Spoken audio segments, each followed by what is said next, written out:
Hello, എൻ്റെ ഒരു പുതിയ വീഡിയോയിലേക്ക് എല്ലാവർക്കും സ്വാഗതം. കണ്ടോ, ഇത് ചെറുപയർ മുളപ്പിച്ചതാണ്. ഇത് നമുക്കിന്ന് തോരനാക്കണം. ചെറുപയർ അതുപടി മുളപ്പിച്ച് അതുപടിയൊക്കെ കഴിച്ചാലാണ്, സാലഡിനകത്തൊക്കെ ഇട്ട് കഴിച്ചാലാണ് കൂടുതൽ ഗുണം. പക്ഷേ അങ്ങനെ കഴിക്കാൻ എല്ലാവരും കഴിക്കില്ല, ഒന്നോ രണ്ടോ പേരല്ലേ കഴിക്കുള്ളൂ. അപ്പോൾ ഒരു വീട്ടിൽ എല്ലാവരും കഴിക്കുന്ന പോലെ ഇതൊന്ന് കറിയാക്കണ്ടേ. അപ്പോൾ ഞാൻ ഇതിനെ ഒരു തോരൻ പോലെ, അല്ലെങ്കിൽ ഇതിനെ ഒരു ഇച്ചിരി ടേസ്റ്റ് വരുത്താമെന്ന് വിചാരിക്കുന്നേ. അതിനായിട്ട് ഞാനിവിടെ ഒരു ചട്ടിയും അടുപ്പത്ത് വെച്ചിട്ടുണ്ട്. നമുക്കൊന്ന് തീ കത്തിച്ചു കൊടുക്കാം. ഇനി അല്പം എണ്ണ ഒഴിച്ചു കൊടുക്കാം. എണ്ണ ഒഴിച്ചു കൊടുത്തു. ഇനി കടുകൊന്നും ഇടുന്നില്ല. കടുകിട്ടാൽ പിന്നെ എണ്ണ ഒത്തിരി ഇതാകും. നമുക്ക് സാലഡിനകത്തൊക്കെ എണ്ണ നല്ല വെർജിൻ കോക്കനട്ട് ഓയിലോ അതല്ലെങ്കിൽ ഒലിവെണ്ണയൊക്കെ നേരിട്ട് ഒഴിക്കുന്നത് അല്ലേ. അപ്പോൾ പിന്നെ ഞാനിപ്പോൾ ഇച്ചിരി ഉള്ളി എണ്ണ അധികം ചൂടാകുന്നതിന് മുമ്പ് തന്നെ ഇടുക. ഇനി നമുക്ക് ഉള്ളി ഒന്ന് വഴന്ന് വരുമ്പോഴത്തേനും ഇച്ചിരി ഉപ്പും കുരുമുളക് പൊടിയൊക്കെ ഒന്ന് ചേർത്ത് കൊടുക്കാം.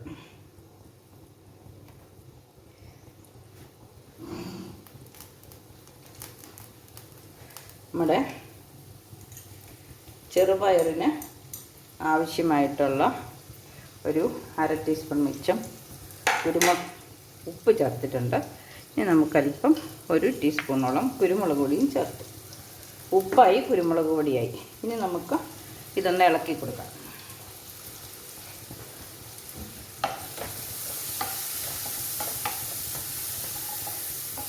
മഞ്ഞൾ ഇടണമെന്ന് നിർബന്ധമുള്ളവർക്ക്, അല്ലെങ്കിൽ മഞ്ഞൾ ഇടാൻ ഇഷ്ടമുള്ളവർക്ക് മഞ്ഞളിടാം. ഞാനിപ്പം മഞ്ഞളൊന്നും ഇടുന്നില്ല. ഇച്ചിരി അല്പം ചിരണ്ടിയ തേങ്ങയും കൂടി ചേർക്കുന്നുള്ളൂ.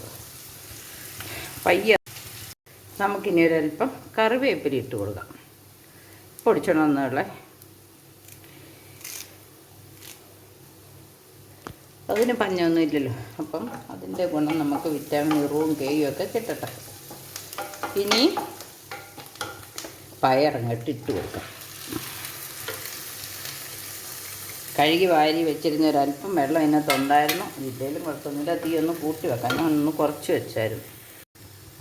തീ കൂട്ടി വെച്ച് 2 മിനിറ്റ് നമുക്കൊന്ന് ഇളക്കി കൊടുക്കാം.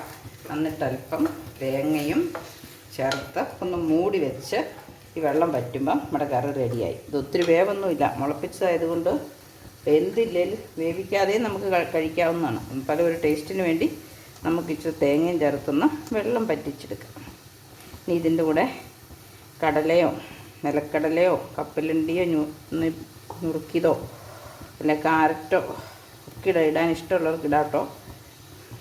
സവോള അധികം ഇടേണ്ടവർക്ക് അതും അല്പം വാങ്ങാൻ നേരത്തെ അരിഞ്ഞിടാം. ഞാൻ ഒത്തിരി പരിഷ്കാരത്തിന് പോയി ആരും കൂട്ടുകയില്ല, അതുകൊണ്ട് ഇത്രയൊക്കെ മതി.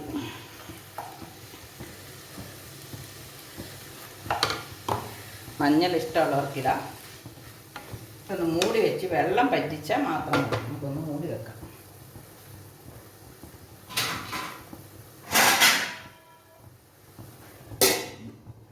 അവിടെ ഇരുന്ന് വെള്ളം പറ്റി വരട്ടെ. നമുക്ക് കറി എന്തായെന്ന് നോക്കാം. വെള്ളമൊക്കെ പറ്റിയിട്ടുണ്ട്. ഉപ്പുണ്ടോയെന്ന് നോക്കാം. കണ്ടോ, പച്ചനിറമൊന്നും പോയിട്ടില്ല, ഒത്തിരി ഒന്നും വെന്ത് പോയിട്ടില്ല. പെട്ടെന്ന് തന്നെ വെള്ളം പറ്റി. നമുക്ക് ഉപ്പുണ്ടോയെന്ന് നോക്കാം. ഉപ്പുണ്ട്, നല്ല സോഫ്റ്റ് ആയിട്ടുണ്ട്. കൂടുതൽ തേങ്ങ വേണ്ടവർക്ക് ചേർക്കാം. വേറെ ഇതിൻ്റെ കൂടെ വേറെ എന്തെങ്കിലുമൊക്കെ അഡീഷണലായിട്ട് ചേർക്കാൻ ഇഷ്ടമുള്ളവർക്ക് അതൊക്കെ ചേർക്കാം. എന്നിട്ട് ചോറിന് പകരം വേണമെങ്കിൽ നമുക്ക് ഈ ചെറുപയറും വേറെ കുറച്ച് കറികളും ഒക്കെ കൂട്ടി കഴിക്കാം. ഒരു പ്ലേറ്റിൻ്റെ പകുതി ഈ ചെറുപയറെടുത്തിട്ട് ബാക്കി പകുതി മറ്റ് കറികളും കൂടെ, ഇറച്ചിയോ മീനോ പച്ചക്കറികളോ ഇലക്കറികളോ തോരനോ ഒക്കെ എടുത്ത്, അവിയലോ. അപ്പോൾ ചോറായിട്ട് ഈ ചെറുപയറെടുത്താൽ മതി, ചോറിന് പകരം. അപ്പം നമ്മുടെ സ്വാദിഷ്ടമായ ചെറുപയർ തോരൻ ഇവിടെ റെഡി ആയിട്ടുണ്ട്. ഇതിനകത്ത് അധികം ഇൻഗ്രീഡിയൻസ് ഒന്നുമില്ല, അധിക സമയം എടുത്തില്ല, അധികം ഗുണമൊന്നും നഷ്ടപ്പെട്ടിട്ടില്ല. എല്ലാവരും ഇതുപോലെയൊക്കെ ചെറുപയർ ട്രൈ ചെയ്ത് നോക്കണം. ഗുണം നഷ്ടപ്പെടുത്താതെ, സ്വാദും ഒട്ടും നഷ്ടപ്പെടുത്താതെ നമുക്ക് കറി വയ്ക്കാവുന്നതാണ്. അപ്പം മറ്റൊരു പുതിയ വീഡിയോ ആയിട്ട് വീണ്ടും വരാം. അതുവരെ ബൈ. പിന്നെ എൻ്റെ ചാനൽ ഇതുവരെ സബ്സ്ക്രൈബ് ചെയ്യാത്തവർ സബ്സ്ക്രൈബ് ചെയ്യണം. കമൻ്റ് ഇടണം. അപ്പം നാളെ പുതിയ ഒരു വീഡിയോ ആയിട്ട് വീണ്ടും കാണാം. ബൈ.